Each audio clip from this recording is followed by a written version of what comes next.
Hi, I'm Ethan. I've been coding since I was 12, and now I'm leading a dev team at TechSphere, where we build apps that actually make people's lives easier. 8 years ago, I married Melissa, my college sweetheart. We had the whole package, the renovated Craftsman in a good neighborhood, weekend barbecues with friends, and vacation photos that made everyone on social media jealous. Babe, the Turners invited us to their lake house next weekend. Think you can get away from the office? I asked, scrolling through my phone one Tuesday evening. No answer. Melissa was staring at her phone again, that slight smile on her face that used to be reserved for me. Earth to Melissa? Sorry, what? Oh, I don't think I can. I have that charity thing with the girls. That was the third time this month she'd bailed on our friends. Dave and Angela Turner weren't just anybody. They'd been in our wedding. Since when do you care about fundraising for the Children's Hospital? Last year you said it was just an excuse for Veronica to show off her new dress. People change, Ethan. Maybe I'm not as shallow as you think. The coldness in her voice caught me off guard. This wasn't the first weird moment lately. Longer hours at work, new clothes, password changed on her phone. All the cliches I never thought would happen to us. 2 nights later, I came home early with takeout from her favorite Thai place. Her car was in the driveway, but the house was quiet. Melissa, I brought drunken noodles. She appeared in our bedroom doorway, suitcase in hand, eyes red. We need to talk. Those 4 words that freeze your blood. What's going on? Are you going somewhere? I did something. It was just supposed to be one night, Ethan. Just one night with Jason. Jason? Who the hell is Jason? He's someone from work, someone I've admired for a while. It wasn't supposed to mean anything. The room started spinning. You cheated on me. I need some space to figure things out. I'm staying at Veronica's for a while. Figure what out? Whether you want to be married to me or not? After 8 years? It's complicated. Jason makes me feel, I don't know, alive? You've been so wrapped up in your coding world. She walked past me like I was a piece of furniture, dragging that suitcase that suddenly seemed to contain our entire marriage. This is bullshit, Melissa. You don't get to just walk out.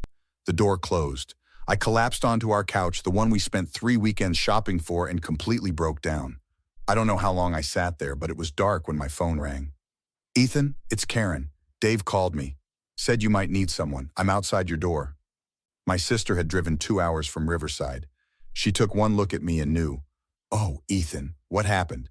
She's gone. One night stand with some guy named Jason. Except I don't think it was just one night. That bitch. I never liked her.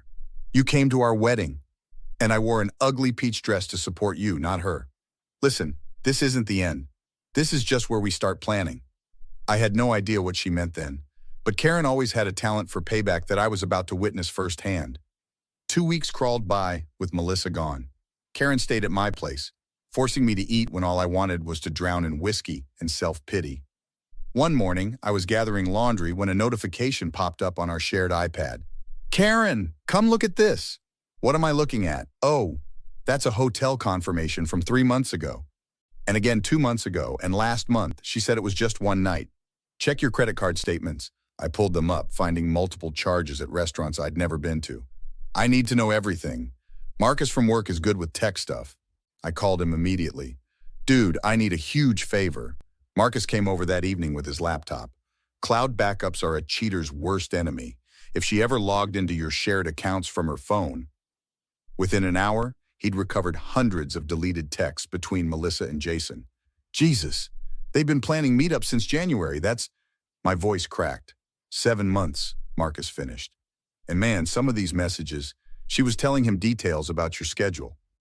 I texted Melissa to meet at a coffee shop. I needed to see her face when confronted. She arrived looking perfect as always, acting like she was doing me a favor. You look terrible. Have you been sleeping? Hard to sleep when you discover your wife's been screwing her dream man for more than half a year. Her face went white. What are you talking about? I slid printouts of the texts across the table.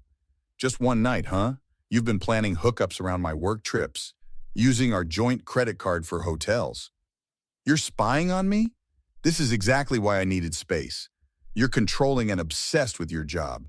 When was the last time you actually paid attention to me? Don't flip this on me. You lied. You cheated for months. Lower your voice. People are staring. Let them stare. Let them see what a lying, cheating. I'm filing for divorce. I want the house and half of everything else.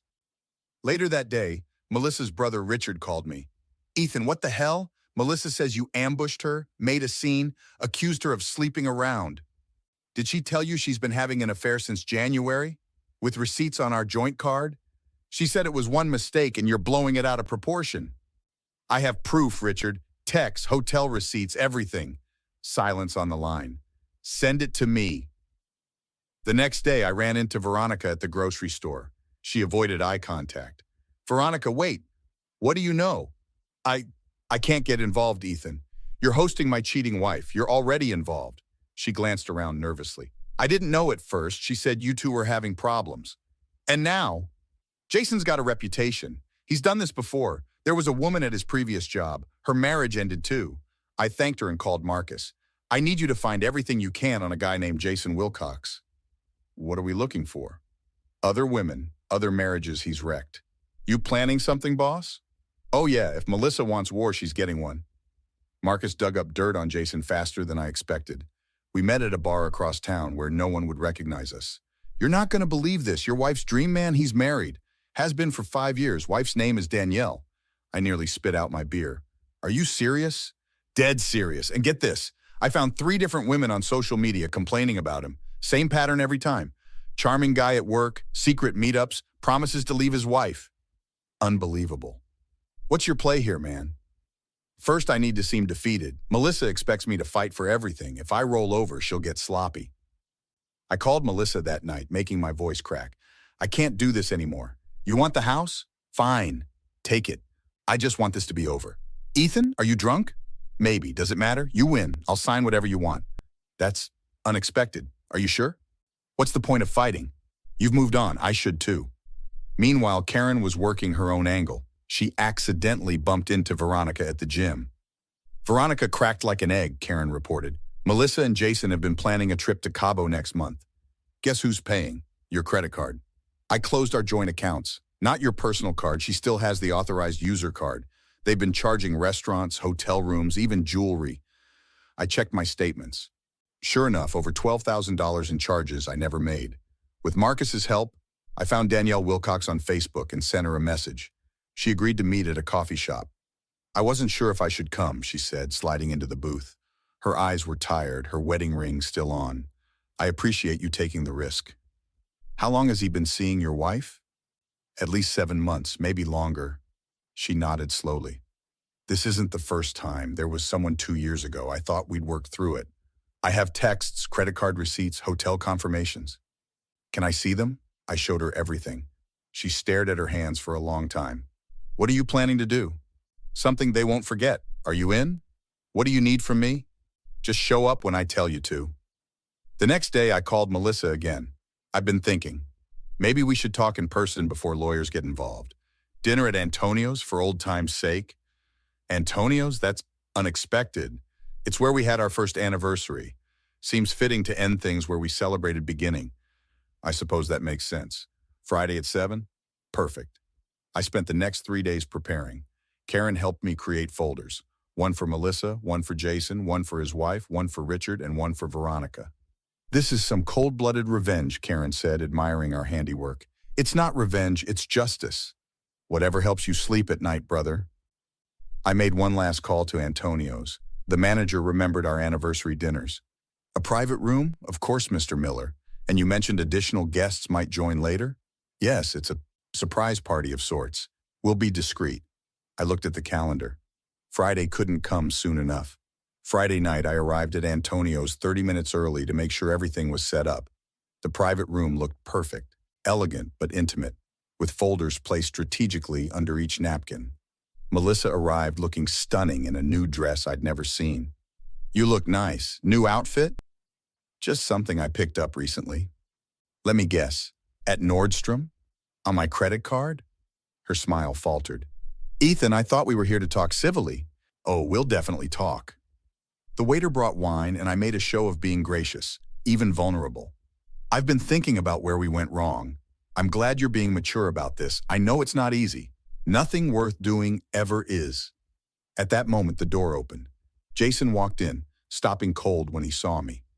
What's he doing here? You said this was just us. Melissa looked panicked. I didn't invite him. Actually, I did, I said, standing. Please, Jason, join us. Your wife should be here any minute, too. The color drained from his face. My wife? On cue, Danielle entered, followed by Richard and Veronica. What is this? Melissa hissed.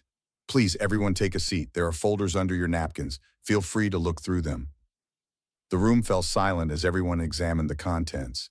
Text messages, credit card statements, hotel receipts, all meticulously organized and highlighted. Richard looked up first. Melissa, tell me this isn't true. It's complicated, Rich. 7 months? Planning trips on his credit card?